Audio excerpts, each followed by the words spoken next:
शेर और लोमड़ी। एक घना जंगल था।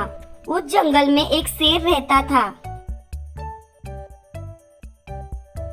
शेर बहुत ही खूंखार और ताकतवर था। जंगल के सभी जानवर उससे थर-थर कांपते थे।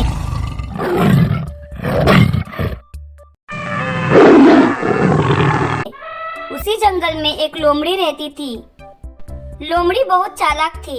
एक बार लोमड़ी जंगल में अपना शिकार तलाश कर रही थी कि अचानक ही शेर उसके सामने आ गया। उसने लोमड़ी पर हमला कर उसे दबोच लिया। लोमड़ी ने जैसे तैसे अपने आप को संभाला और शेर से बोली, शेर भाई, मुझे इस जंगल में भगवान ने भेजा है और अगर तुमने मुझे मारा तो वो तुम्हें इसकी सजा भी देंगे। लोमड़ी की बात सुनकर शेर कुछ असमंजस में पड़ गया और लोमड़ी से बोला, मैं तुम्हारी बातों पर कैसे विश्वास कर लूं और भला तुम्हें भगवान ने यहाँ क्यों भेजा है? लोमड़ी बोली, यह जंगल बहुत बड़ा है और इस जंगल में आपका राज है। आप इस जंगल का संचालन अच्छी तरह से कर सके, इस कारण आपकी सहायता के लिए भगवान ने मुझे भेजा है।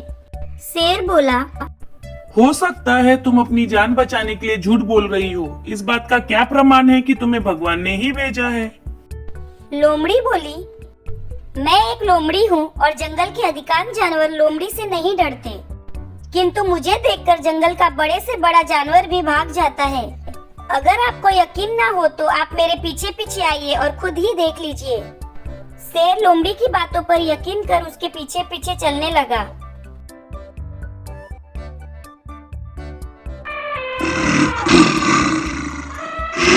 और जैसे ही कोई जानवर मिलता वो लोमड़ी को देखकर भाग जाता।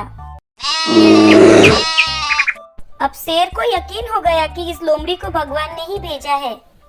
असल में हुआ यह कि लोमड़ी के पीछे शेर था। जंगल के जानवर शेर को देखकर भाग रहे थे, जबकि शेर समझ रहा था कि जानवर लोमड़ी को देखकर भाग रहे हैं। अब शेर भी लोमड़ी को सम्मान देने लगा और उसे अपना प्रमुख सलाहकार बना लिया।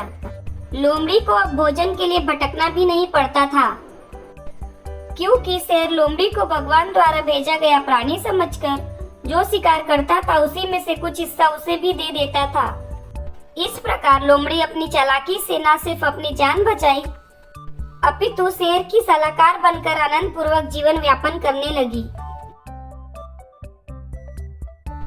इस कहानी से हमें यह सीख मिलती है कि बुद्धि का प्रयोग करके बड़ी सी बड़ी मुसीबत से बचकर उससे भी लाभ प्राप्त किया जा सकता है।